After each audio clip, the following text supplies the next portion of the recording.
Hi, thanks for joining us. This is Jason Goldman-Hall from the Golden Gate Garrison of the 501st Legion, coming at you with Brian Kesinger, author and illustrator, coming at us live from Southern California.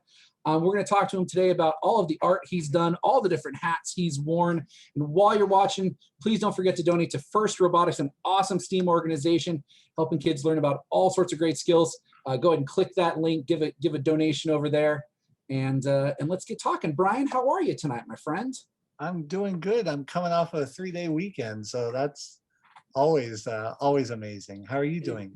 I'm doing great. 3-day weekend, obviously, and I'm a high school teacher. This is finals week. School's done on Thursday, and actually I'm heading down your direction 2 weeks from now to go to Disneyland for the first time in a long time. So awesome.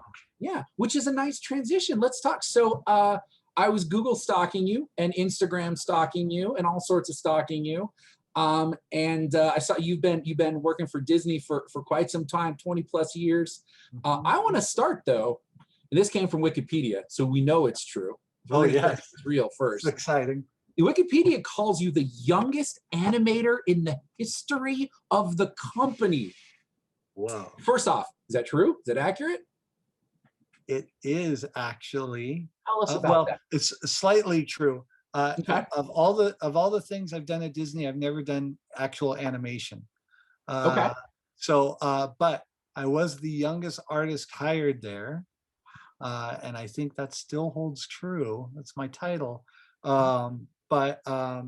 Yes, I started at 18. I was hired by Disney Animation to be a layout artist, which is basically like a background designer, cinematographer for the movie Tarzan. So it was a crazy dream come true, in which I had submitted to all these art schools my portfolio to hopefully get into Cal Arts or Art Center. And I sent one to Disney as well. And this is back in 1996. So I was spending all-nighters at Kinko's running off physical copies of my portfolio to ship off, and sent one off to Disney just to get feedback and get, maybe some direction. And I got a call one afternoon from recruiting at Disney saying they'd like to hire me. Wow. And there was a really long pause on my end. I didn't know what to say. And I said the only thing that came to mind, which is, I need to finish Spanish class. Which is a good thing to remember. It is a good thing to remember, because it was on my mind, because I was failing at the time and I needed to pass so I could graduate. And there was an even longer pause on their end as I heard shuffling of paper, and they said, "How old are you?" And I said, "I'm 17. And they said, "Oh, okay. When do you turn 18? And I said, "Well, I turn 18 on May the 4th. And they said, "Okay, you'll start in August." And I started in August. That is insane. I would say you worked on a ton of things. You worked on Atlantis. You worked on all sorts of projects. But where, and for the people that are watching us here, when does Star Wars show up for you? When does Star Wars come into play? Star Wars comes into play in Buena Park in 1983, the Buena Park Mall, being taken to the movie theaters by my parents. And we were late. We were late to Return of the Jedi. And what I remember walking into was, back in the day when theaters were literally, you open the back door and it's just seats and then the screen. Sure. So we come in, the doors open, and I see this giant metal door on the screen. And the metal door is raising up. I was born in 78, so do the math, I was young. Sure. I see the door come up and the Rancor come out. And I thought it was real. I thought, what is this crazy intergalactic zoo? And I was scared, and luckily my parents encouraged me to stick it out, and I fell in love with the movie. So Return of the Jedi was the entry point for all the Star Wars goodness. Was it on your radar at all when you're five-ish? Any sort of Empire, New Hope, any sort of vibe there? Yes, in two kind of memorable ways. I got the Millennium Falcon Kenner toy for Christmas from my grandma. And I remember it was under the tree out of the box, right? And it had Ooh, kind of a okay. ribbon on it. And I found out that the reason why it was out of the box was she told me to lift open the panel in the back, and inside were all the little figures. So Oh, she had gone through the trouble of like setting them up like they were in the movie, sure. which is like coolest grandma ever. That's amazing. Yeah. And but it was still just like, oh, these are toys. I didn't Right. quite know about the movie. Sure. And started to collect the toys. And I remember uh, going up to my mom and saying, Mom, let's play TIE Fighters. You know, we had the toys. Sure. And she corrected me. She said, no, Brian, that's a TIE Interceptor. That's not a Oh, TIE okay. fighter. And so like this whole idea of like, there's a bigger galaxy out there that I need to be aware of, didn't really strike me until the movie, until seeing Jedi. And then I think we were able to see New Hope on cable after the fact. So I had a lot of catch up, which is why I joke about my friends. Since I was born after the first movie came up, I'm making up for lost time. There you go. So your parents were into it though. Your parents were. Oh yeah, they went to the drive-in Nice. to see the original. They remember seeing the trailer. They are just as geeky about it as me and my brother are. So we were in a good family. That's a great family to be in. So Yeah. you're doing all this Disney work. You're working on layouts. You're working through that, developing your career. Yeah. Do you start sketching Star Wars things on your own, or does that come into play when Disney and Star Wars connect? It was always happening. Sure. In fact, one of the fun things about 2D animation, that's a little harder to do in 3D animation or computer animation, is you could hide stuff more, right? And this is kind of Sure. infamous in some ways, but I used my powers for good. And so in Atlantis, there is a section of the movie that takes place on a submarine, which had a lot of pipes, a lot of rivets. And as a layout artist, that can get a little tedious. Sure. And so I had one scene where I added R2D2 into the background fixing the submarine, right? He had his little arm out and he was fixing it. And the background painters actually painted it. So if anyone has the Atlantis Collector's DVD, not the Blu-ray, but the DVD, and you look at the gallery and it has background art, you can see they actually show my drawing, my layout, without the layers that cover up R2D2. I don't think they noticed it. Oh, And this was long before the acquisition.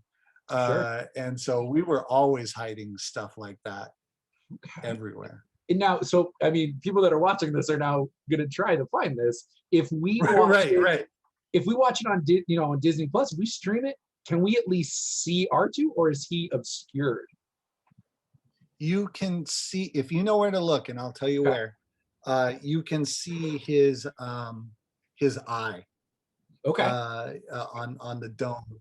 It's the shot in the movie where Milo, the main character, is first coming onto the bridge of the submarine. So there's a really big, dramatic, computer-generated shot of the submarine coming really close to camera and then falling away from camera. And then the shot right after that, or a couple shots after that, it's a full body shot of Milo. And if you look at screen right, there'll be some foreground pipes. He's in there. And between those foreground pipes, you'll see the little eye. Yeah. I know what I'm watching. I know what I'm watching this week with in the my bonus features. Yeah, exactly. Yeah, take a look. The harder one to find is when they're escaping the submarine is attacked and it's sinking, and they're in their escape pods. In the back of the escape pod in the hangar bay, I put a Naboo starfighter back there because Phantom Menace Sure. was on everyone's radar because it hadn't come out yet, but it was just about to. Sure, the images were out. Well, I think someone watching the numbers on Disney Plus, if this is streaming, is going to be very confused next week when suddenly Atlantis viewing just spikes. Like, and they're pausing and they're rewinding. Yes. I don't think my daughter's seen. I haven't seen it probably since the 90s, so we'll have to go give that a view. Speaking of things that we watched as relatively the same age children, you were probably a fan of the Endor couple of Battle for Endor and Caravan of Courage, because you drew Teak. You put Teak on Instagram, and I went crazy for it. It was adorable. Yeah, that's another one I have a vivid memory of. I think because I was target audience, loving Return of the Jedi so much, and then hearing like, oh my gosh, there's going to be a movie on TV, and I loved it, but I sensed my parents kind of checking out pretty early on it. My parents were the same way. They were buying. I don't think I would, being my age then, or my age now, back then, probably would have checked out on it. But I eat that stuff up. I love that. I saw that and I was like, hey, it's Teak. Like I thought that was pretty great.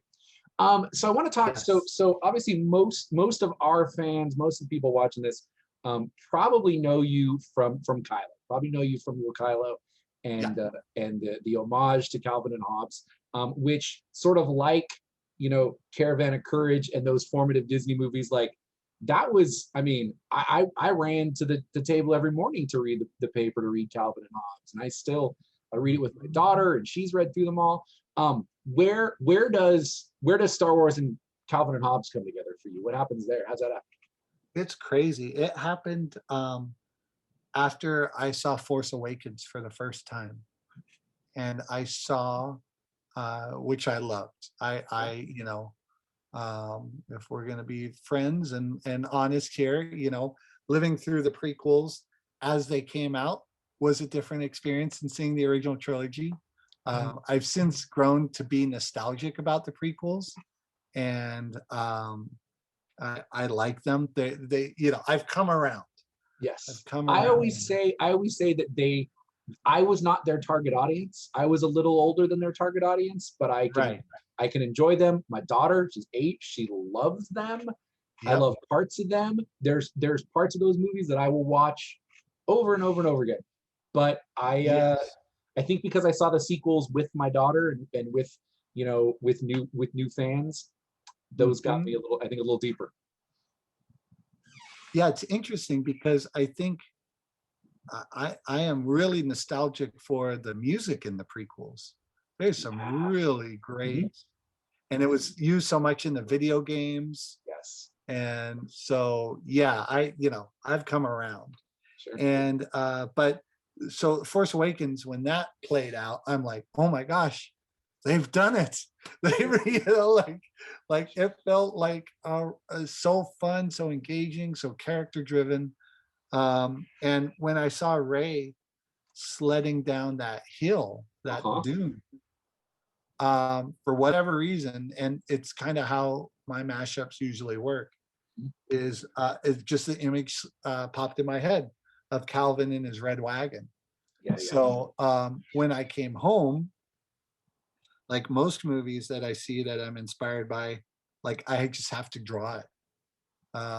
And I just had to get the energy out of seeing this movie. And I thought, oh, okay, I'm just going to draw it and put a little BB-8 in the back and say Calvin and Hobbes. Obviously not the first person to put Calvin and Hobbes with Star Wars or any other IP, but it was just fun, and posted it and went to sleep and woke up with 20,000 likes on that post. Wow. Yeah. That's crazy. And I was going to ask you, so you mentioned that you weren't the first. So maybe either pre-Force Awakens or just when it was coming out, we bought some shirts for our then 3-year-old that were like Han and Chewie. So those weren't Yes. you? No, and I'm happy to be able to set the record straight here, because I often get attributed to those, which is awesome. But that's an artist named Chris Wall. And Wall is spelled W-A-H-L. Oh, I've seen that name. Yeah, he's an amazing artist, and you should follow him on Instagram as well. He's a real chameleon. Okay. Can do different styles. He does a lot of really cool tank girl art. He's amazing. And so he did that original one. Sure. And then so I think what started to hit home with mine, and why people kept coming back, was rather than just overlay Calvin and Hobbes with ever IP, you know, Lord of the Rings, Doctor Who, that sort of thing. Sure. I kind of made the discovery that, oh my gosh, Kylo Ren must have been the biggest troubled child of the galaxy. Right? Like poor Han and Leia. What must that have been like? And then I realized, oh my gosh, Kylo Ren is Calvin, and his imaginary friend is Darth Vader. Sure. And once, like, it was like the final piece that unlocked everything. Sure. And I had this M. Night Shyamalan kind of montage of my head where I couldn't draw fast enough. Sure. The mashups, and it just took off. It was humbling, and I ended up getting 60,000 new followers in 1 week. Wow. And like, I'd always heard of things going viral. You went viral. That's cool. Yeah, like it truly did. Like my wife, who at the time was running my Etsy store, we now have our own website, but we used to be on Etsy, and she ran it, and she was getting like daily requests from like Time Magazine, Hollywood Reporter, BuzzFeed, like to get interviews about these mashups. That's incredible. Yeah, so it was really right place at the right time, with, I'd like to say, maybe 2% creativity of putting that spin on it, the family dynamic. Well, you know, it's interesting. Like I was looking at all of the art in the ones, and it reminds me, if you remember, the mashup craze in music, and it was like, you know, anyone can play two songs together, but to see where they're symmetrical, right? To see where there's that cohesion, because as a lifelong Calvin and Hobbes fan, like, it's not just that the spirit's there, because it's clearly there, but it's little notes, it's little, like, you've even caught where like the dust behind the sled is the same, and you've touched on some of those really key moments. Like the one that stuck out to me, that was sort of my like oh my god moment, was Leia kissing the Vader toy. Yeah. Because that's such a, like, I mean, as a kid, right, that was such an amazing image for Calvin. And then as a parent, you're like, that's what a parent does, right? You're like, okay, I'll kiss your pretend friend goodnight. And that's the one that got it, that it was like, well, and then you put the layer of that she's kissing goodnight, the thing that tortured her on the Death Star. That is also her dad. Like it does. You put all that stuff, you bring it, the viewer brings it to it, right? I just point it out. Yeah. And I think that what I tried to make clear early on too, because as things get popular, that's when also things get unpopular. Sure. Right. And that's where trolls like to live. Yes. And it was an interesting experience, because I had been living an innocent life, posting about my own characters, and my own art, and everything's been great. And then I started getting a lot more attention, and a lot more aggravation, and a lot more hate. You know. So I was wondering that, because so like, there's a Venn diagram of fiercely protected IPs, right? Yep. You've got Star Wars, that is, I mean, it's Star Wars. We don't have to say what people on the internet are like about Star Wars.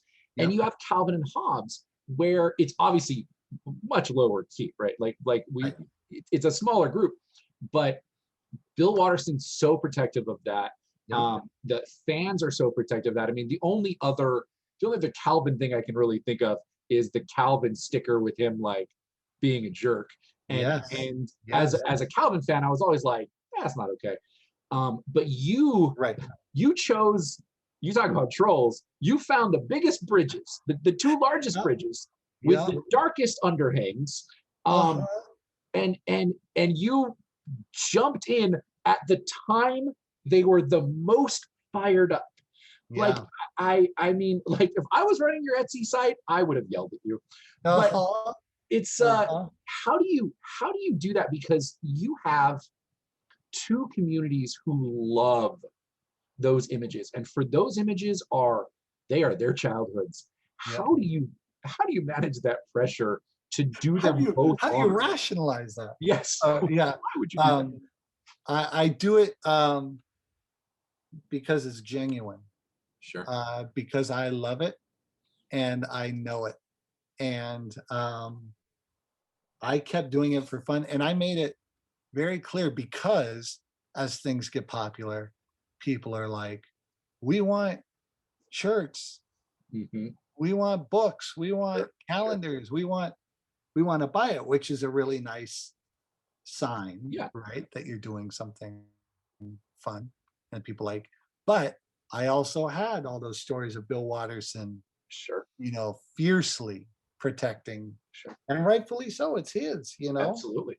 And so I know it sounds hypocritical, but it was truly out of passion and fun.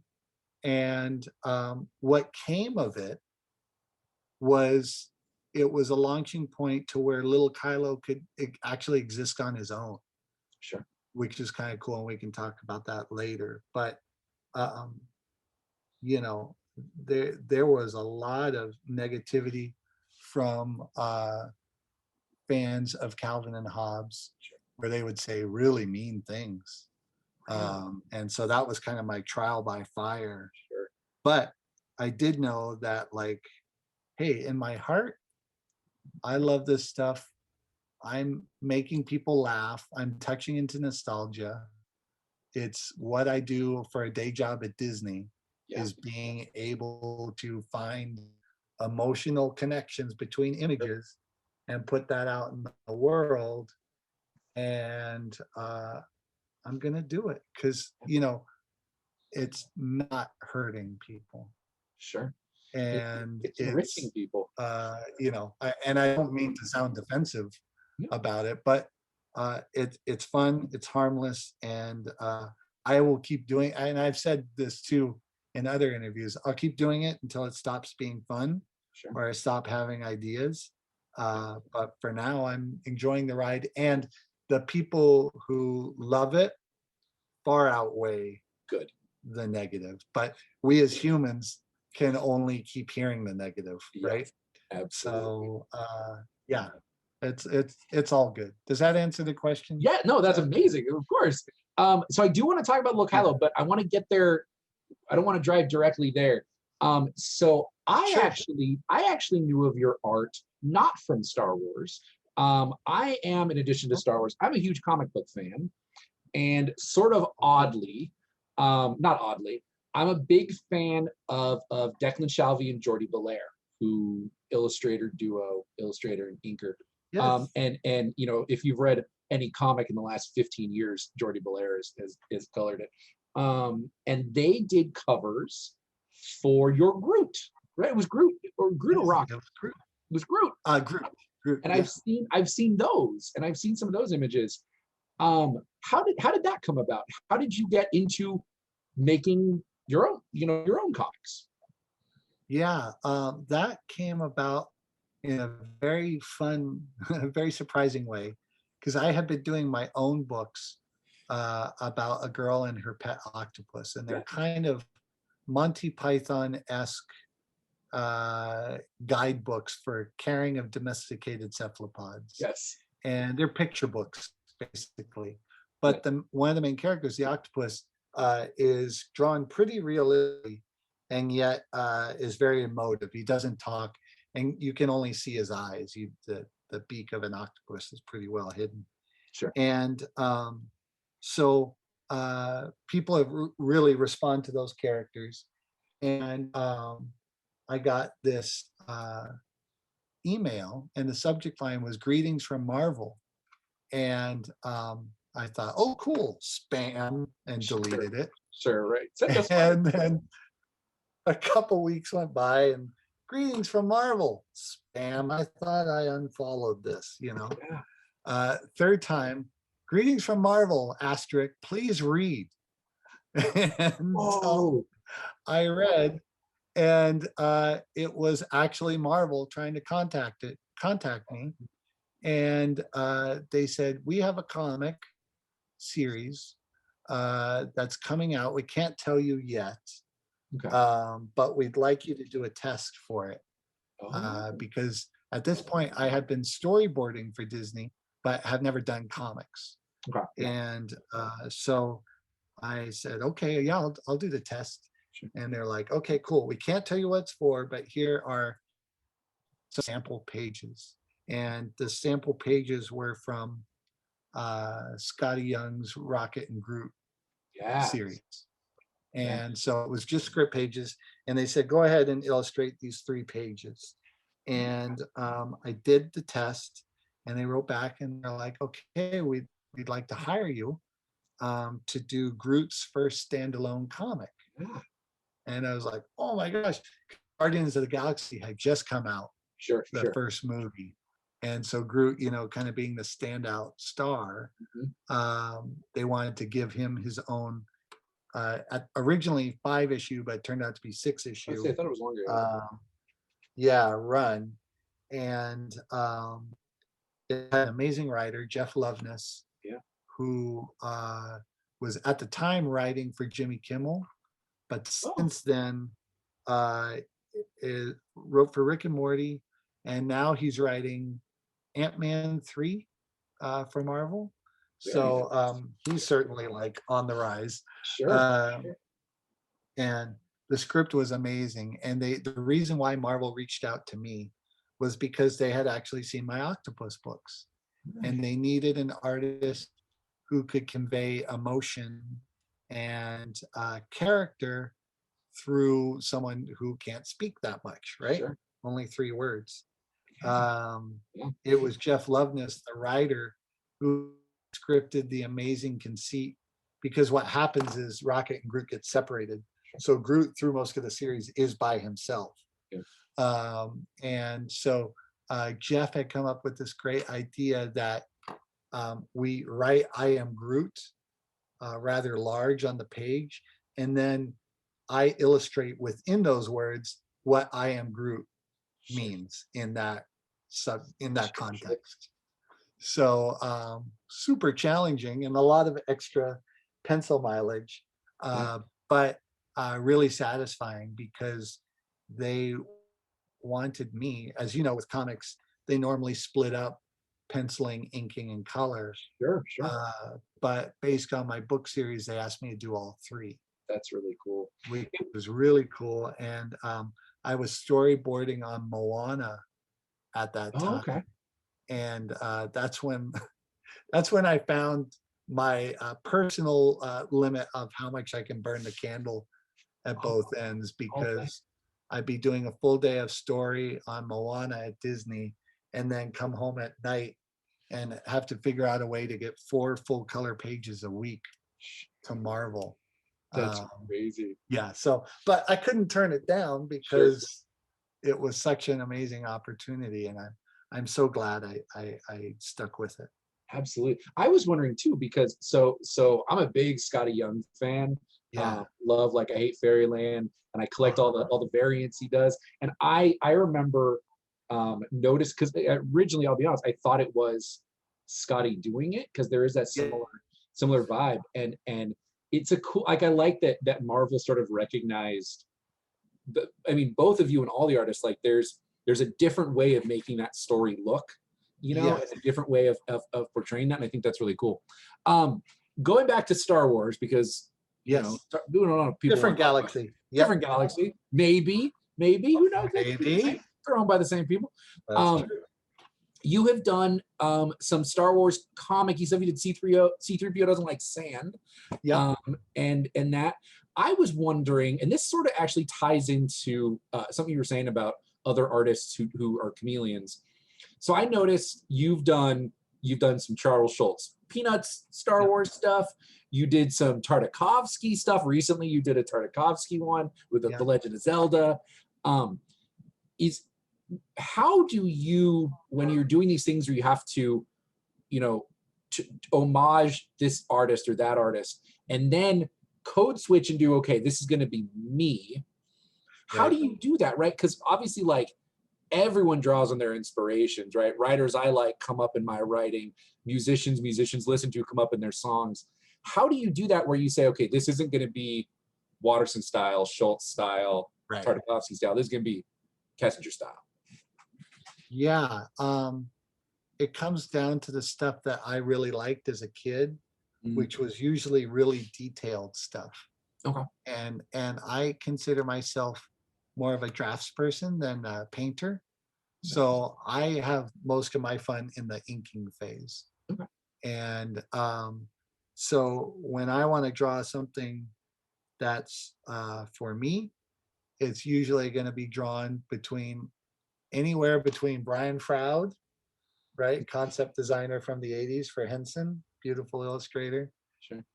Or Mike Mignola, who I have found out and got to work alongside a little bit on Atlantis.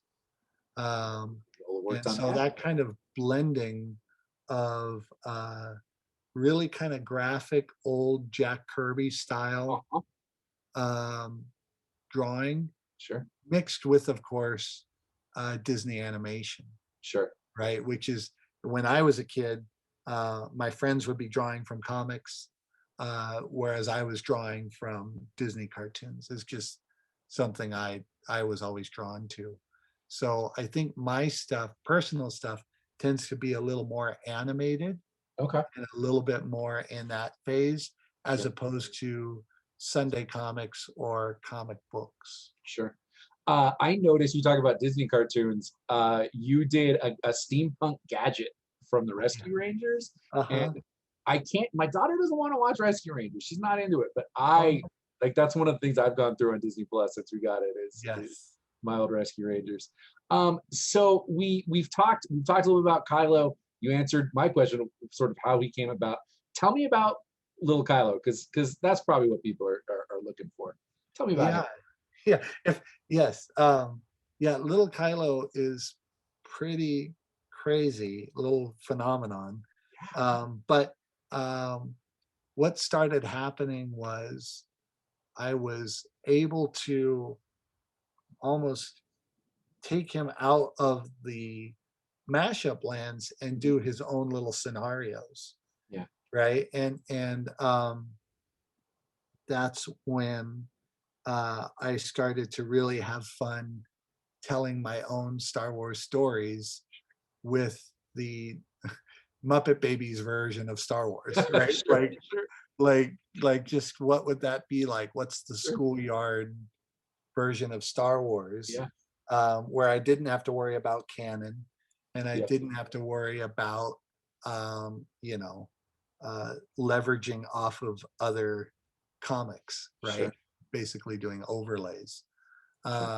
And so that's when I could really have fun and like tear into it and kind of do my own thing. And that's when Disney contacted me. That's what I was going to ask next. Tell me about that. And that's when they're like, "Hey, we see what you're doing there," right? Like, we see you. And I was like, "Oh no, the Eye of Sauron has befallen me," and I like buckled down. Like, okay, just a blast and done. What's gonna happen? And they wanted to meet with me. And what was the meeting on the calendar? Because I was still working at Disney at the time. Because it was the interesting thing, as he was rising in popularity, I was still like rank and file story artist at Disney. Sure. And I would keep the two kind of separate, but at a certain point I couldn't, when I'm literally across the street from the main company, right? Sure, sure. So we notice you're playing with their toys. yes, yeah, exactly. And but what they said too is, we noticed that you're also not selling any of it, right? Yeah. Which is good, because That's where our job. that's where stuff gets tricky, right? Sure. And the workaround that I had was I was only doing commissions, Okay. right? Only general original art. Sure. And that helped smooth some things over. But they were like, we want to meet because we're interested in having you do a series of little Kylo one panel comics for the home release of Force Awakens. Okay. And I was like, oh my gosh, amazing. Yeah. So I met with a really nice team at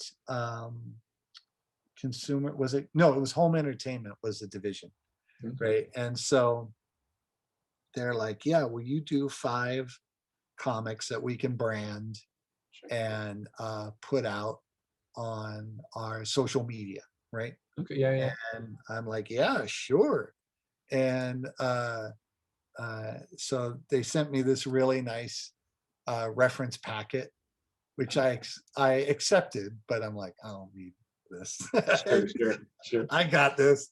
But roughed out like about 20 concepts that we then narrowed down to 5, and the 20 ranged from super edgy, like dark humor that I could get away with on my own Instagram feed, to, you know, a little more safer images that still had some bite to them. Sure. We're still a little Kylo-esque. And then what I did was I went through and redesigned all my face characters so that they weren't the Calvin and Hobbes eyes, right?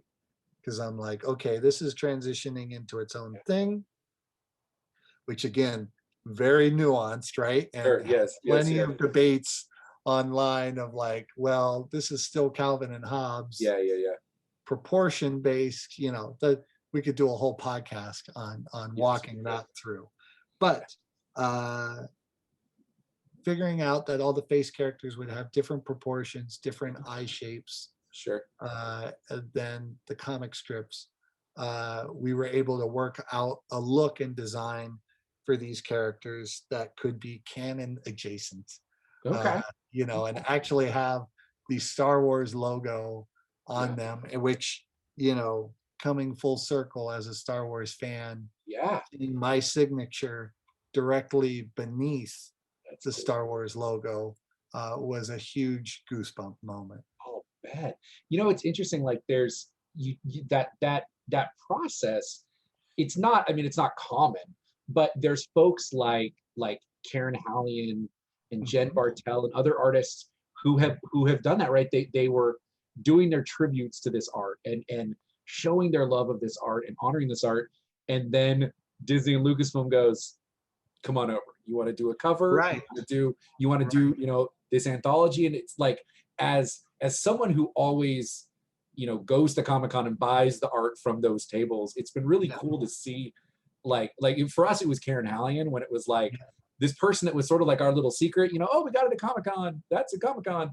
And then all of a sudden we're at Disneyland and we're like, there's Karen Hallian on that. You know, isn't that cool? It's like hearing your local band on the radio. Exactly. Right. Or the kids with the high schools in the movie, you know, you're like, I knew them before they were cool. So speaking of Kylo, so I was supposed to be doing this interview with another person, my friend Jenny, and she unfortunately couldn't make it. She told me, and I don't know if this is top secret or anything, she told me that you might not just like Kylo drawing. She said you might have a Kylo costume. Can you speak to that rumor, sir? The rumors are true. Wikipedia was true, and now this is true. What is it? No, the internet's coming around. Coming around for me today. yes, I love Kylo Ren, and it was the one character I'm like, ooh, I could maybe put this together. Yeah. And currently, let's see if you can see if I pan over. Ooh, There he goodness. is in tiki form, up on the wall there. Yes, yes. Yeah, so he's up there overlooking the workbench. But Keeping you on task. exactly. But there is a fully operational Kylo costume that I put together because we were going on a Disney cruise, Oh, Halloween, sure. like a Disney Halloween cruise. Yeah, And yeah. I'm like, ooh, I'm gonna do it. And yeah, it was really fun. And what was great too was I did the traditional Force Awakens hood up Sure. because that's my favorite Kylo. Always gotta have Uh, that up. Always gotta have that up. right. And so I was walking around the deck and it looked pretty legit. Sure. It's not 501st. I haven't submitted it for That's the anything next like. question. So we're coming to that one. Don't Yeah, worry. we'll come to that. Um, but it looked pretty dang cool. And my height is about Adam Driver height, You who, don't need by the the lift way, in your shoes either. you're right. Side tangent about Adam Driver, Yeah. since we're No, on do the it. Kylo comment. My wife, who had to field so many requests and that sort of thing when the little Kylo stuff was first taking off, um, she got one request from a person saying her son was part of the making of the movie, and he'd really like to get prints for his son. And she said the standard response, copy and paste. Sorry, we're not offering prints out of respect to the original artist, that sort of thing. And I had a look and saw that the person who was asking was named Ben Driver. And I wrote back, like, Yeah. oh, sir, we will be sending a care package to you, no fee necessary. Sure. And she's like, wow, why are you being so generous? And I said, Ben Driver, his son is a part of the movie. And I said, A it's part of the movie. right, humble dad, right? Yeah, right. And so that's Kylo Ren's dad. And so we sent a package off to him. So that was kind of cool. But so put on the costume because Yeah. I'm roughly the same height. I can walk around. Sure. It's not a lot of armor. Yeah, So I yeah, can yeah. move, right? I wear armor. It's a Cool. lot. What do you wear? I'm a Republic Commando. Oh, cool. So yeah, so Yeah. all black Republic Commando. But you can't sit, you can't go to the bathroom, but you look cool. But it's You look really it's cool. not a robe. It's not a robe. That's right. That's right. So I had a robe, and I put it all on. And then because we were on the cruise, I built a Kylo Ren summer look, Okay. which was a black and red Hawaiian shirt, Sure. and then black shorts, swim shorts, and black sandals. And I was walking around the Disney cruise with the Kylo Ren helmet on, but in full tropical gear. So Okay. that was fun too. And my brother and sister-in-law were stormtroopers in tropical gear. Now is this So pre we Last kinda looked. Jedi? Pre Last Jedi before we knew what Kylo wore under the robe? Because I mean we know Yes, he'd probably just walk around shirtless. now we know. Yeah. So That's true. And I am not as swole as Ben Swolo. Who is So though? Who is? who is? So I was going to ask that is you were Kylo's got redeeming value. Kylo's a good kid. You were Team Kylo before Kylo redeemed himself. Was there a moment of like, yeah, or a moment of, oh, now how do you react to that when he suddenly, Right. he's a good guy, he rises? He rises, and I like that. And I think what I responded to in Force Awakens, why I liked him so much, Yeah. was they let on pretty early that he was a complex character, Sure. as opposed to Darth Vader or Darth Maul, which took some time to realize, oh, these are the characters that are going to be redeemed. Absolutely. And so I thought that that was an interesting take, and his design was cool because second to him, or before him rather, my favorite character was Boba Fett, right? And Okay, sure. that's the guy I always loved to draw, Yeah, yeah. and would one day like to put together. Is old school Boba Fett kind of look. Sure. And so when Kylo came on with that cool mask, the hood, and the really neat lightsaber, I'm like, oh, hello, who's this guy? It's So. it is pretty rad. So you've done Kylo, you've done some C-3PO stuff. You're a deep cut fan of Marvel, of Star Wars, all these things. If you got an email that said greetings from Disney and please read, and it said, who do you want to draw? Who do you want to do a comic for or a book for? Can't be Kylo, you can't have done it before. Who are you gonna do? Zuckuss. Oh, Zuckuss. and Zuckuss. Okay. Mm-hmm. I'll bring it up. Yeah, the pair of them. They would be so fun to draw. And like just imagining some sort of Taika Waititi-esque story with Forlom and Zuckuss could be pretty awesome. Have you seen Wellington Paranormal? Speaking of Taika. No, I haven't, but I heard that it's because it's a BBC thing, yes? It's an Australian thing. Australian. But they would be, so when we're off the air, we'll talk about that. Great. But they would be great as like the buddy cop. Awesome. Oh man, the weird buddy cops. Oh, that would be great. I would read that. So a couple more questions and then we can let you go because you probably want to hang out with your family. But you talked about all the work you're doing, all the art you did, trying to find time for it. It reminded me a couple years ago, I saw Doug Chang speak at San Jose State about getting into Lucasfilm, getting into production design. And he was talking about working, all day, doing all that for work, and then going home and pouring his own ideas onto paper. And like, we're talking full painted, Doug Chang art. And so I was going to ask, and you sort of touched on already, but how do you find the bandwidth? Like, do you compartmentalize it out? Is there, Tuesday, Wednesday, Thursday, I'm doing this. Is it I'm doing 3 hours of this? How do you find time? Because you got Star Wars, you got Marvel, you got all your stuff on Instagram, you're doing custom stuff, you're doing the layout and the design, that's your day job, you're doing the books, you're doing the steampunk art. Like, how do you do that? I'm fortunate that it's also my hobby. Sure. Like if I wasn't as lucky as I have been and fortunate as I've been in my professional career, Mm-hmm. I would miss if it wasn't my day job. And so there's just that drive. Sure. That's fun. And I have the added bonus of having a group of people that like my work. Sure.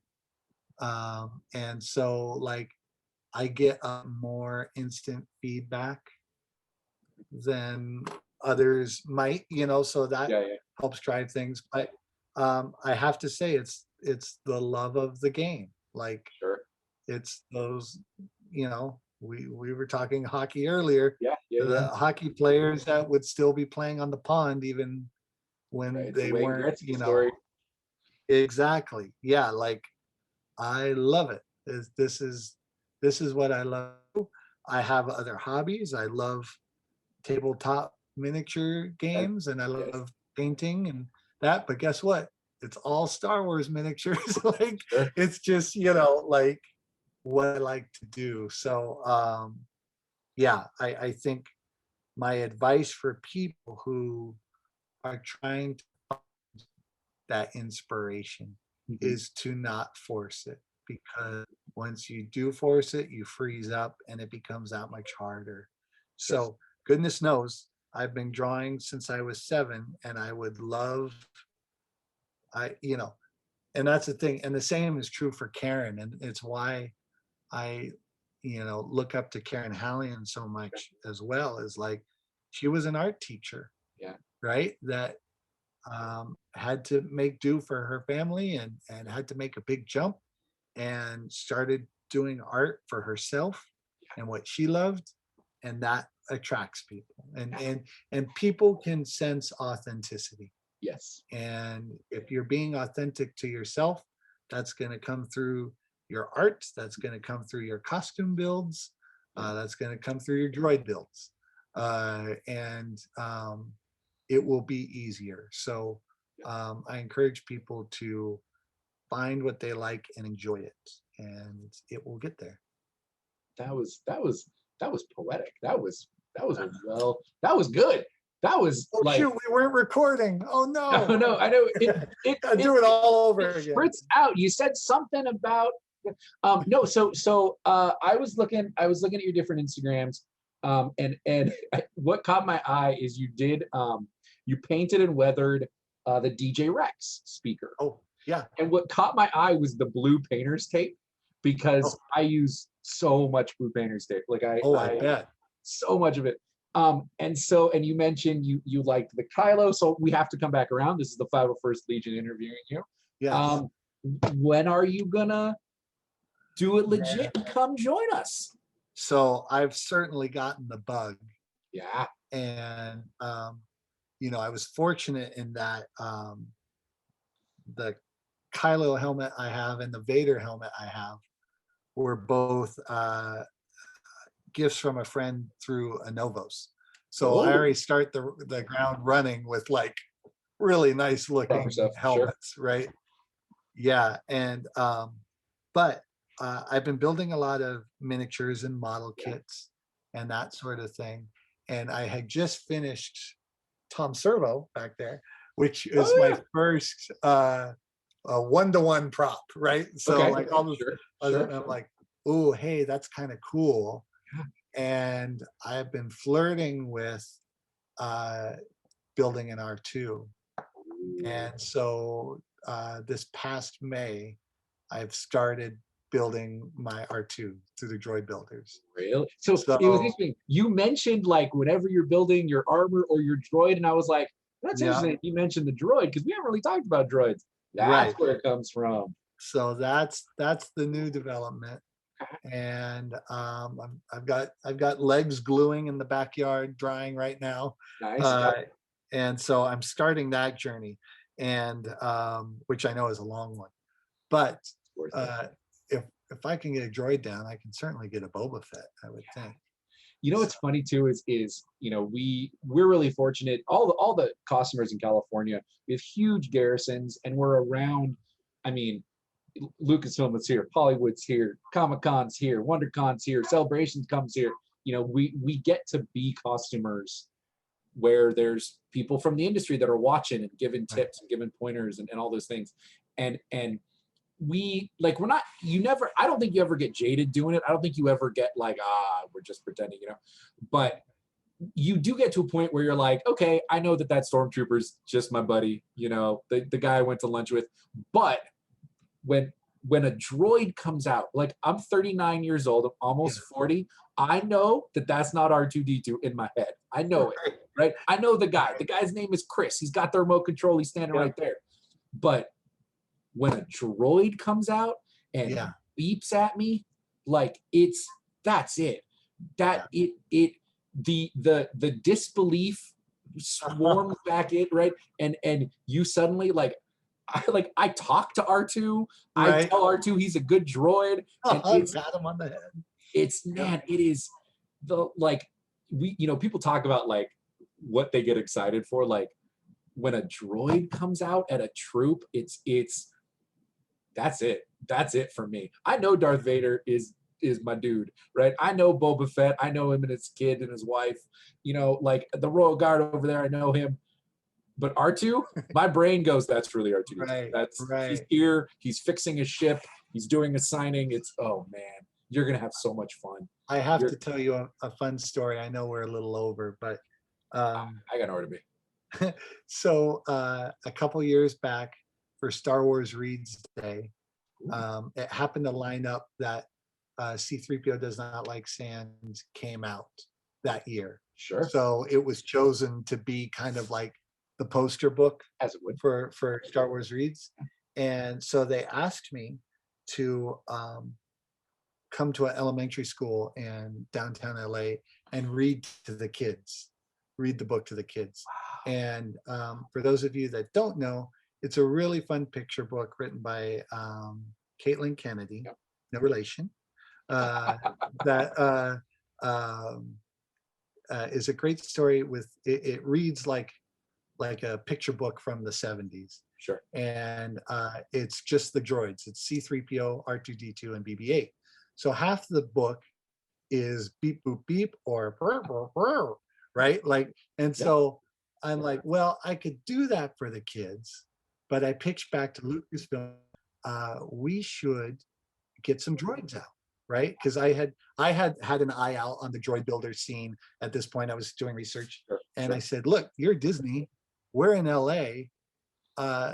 Can we get C-3PO and R2-D2 at the book reading? Yeah. And have R2 read the book with me? And they're like, hold on, we'll get back to you. And so sure enough, they were able to get Gordon Tarpley. Am I saying his name right? He does C-3PO a lot for Lucasfilm. In the Jedi Challenges show on YouTube, he was the droid on camera. Oh, okay. Sure. For that. He made his own C-3PO. And Mike Senna, who is big in the R2 community, came out. But we didn't tell the kids. Oh. So the kids only knew that the guy who drew the pictures was going to come and read the book to them. Sure. And so I get to the school, and 400 kids all out on the blacktop. And the first surprise is that I go and sit down and I read the book, and I say, you know what? It might be better if you guys read along with me. So Lucasfilm handed out 400 copies. Everyone got the book, and they were all cheering, all excited. Took a few minutes to get them settled down. Sure. I'm like, okay, now we can start reading. And I opened the book, and I said, oh, you know what? I don't speak droid that well. Can I bring a couple friends out to help me read? And they're all murmur. And they're like, yeah. And so I'm like, okay, come on out, guys. And out rolls R2-D2, C-3PO, lit up eyes and everything. It's a noise I will never forget. Oh, yeah. The cheers, the awes, the storming of the stage. Oh, Like, I'm sure. Kid, imagine being a kid and these droids roll in. And so we settled them down, and I had C-3PO on this side, I had R2 on this side, and I'm freaking out just as much as the kids are. Absolutely. And so I'm reading C-3PO's lines, but then anytime R2 had a line, Mike Senna off in the side, his wife had the book out for him so he could read along. Oh my God. It was amazing. There's footage of it. It was covered by the ABC News. So if you want to look up on YouTube and see the kids' reactions to these droids surprising them at their school, it was pretty awesome. I can imagine. And you know, like you said earlier, like once you get that bug, once you've seen that reaction, I mean, my first event ever, I was actually a Mandalorian at the time. My first event ever was at a school, and you know, when Imperial March starts playing and you walk out, and it's not just the kids too, when the adults and the teachers and the chaperones go crazy, and it's there's, you know, there's so much to be said for causing just unbridled joy in people, and it's a lot of fun. It's a really fun thing to get to do. Well, hey, listen, we're well over our time, but I want to ask you, life is opening back up again. Things are happening. Are you coming to cons? Are we going to see you out there? What's in your future, Star Wars wise? Yeah, I don't have anything yet. I was supposed to do a bunch of stuff at the last Anaheim celebration that got pushed. Sure, sure. So waiting to hear if I'll be invited out for that. I'll certainly be there. Sure. I'll be hanging out and maybe have a skeleton of a droid rolling Sure, around. sure. But I don't know if I'll be doing anything in an official capacity. There is talk of doing a third droids book in the series that I've been doing for them, but that's been on hold as well, as we all wait to see Sure. what comes back. So TBD for that stuff. But if you follow me on Instagram, that's where you'll find out first. Do you want to send any plugs out for that? Do you want to give people any info about that? Sure. Yeah, it's pretty easy. It's just Brian Kesinger. The hardest part is that Kesinger is with one S. So if you remember that, you're good. And if you go to briankessinger.com, you can see all the stuff I've done in the past, as well as stuff coming up. Excellent. And I realized I got one question I didn't ask, so I have to throw it in. You your own work, you've got the octopus, you got tentacles.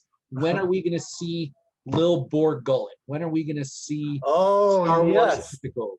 Yes. Well, that might have to happen this weekend. All right. I think we'll see. I'll keep an eye on Instagram. I'll keep an eye on Instagram for that. Because that was what I thought. Like instantly, I was like, we need this. We could have Lady Proxima. I mean, she doesn't have tentacles, but she's sort of. Yep, she's aquatic in nature. Yeah, yes. She fits. Yeah. Excellent. Well, hey, Brian, on behalf of Golden Gate Garrison, on behalf of the 501st Legion, on behalf of everybody watching, I want to thank you for taking time tonight to hang out and chat with us. This has been really, really awesome. As a fan of your work, of Calvin and Hobbes, of Star Wars, it's always great to get to chat with folks like you. For the people watching this, I just want to throw another plug out. Please don't forget, donate to First Robotics, an awesome STEAM program. That's where we get our artists, that's where we get our droid builders and our engineers for those STEAM programs. So click that link. And Brian, you want to say hi to anybody? Send any shout outs to anybody that may be watching? Just a big thank you to you all for all the 501st does. I love getting my picture taken as a hostage by the stormtroopers. There you go.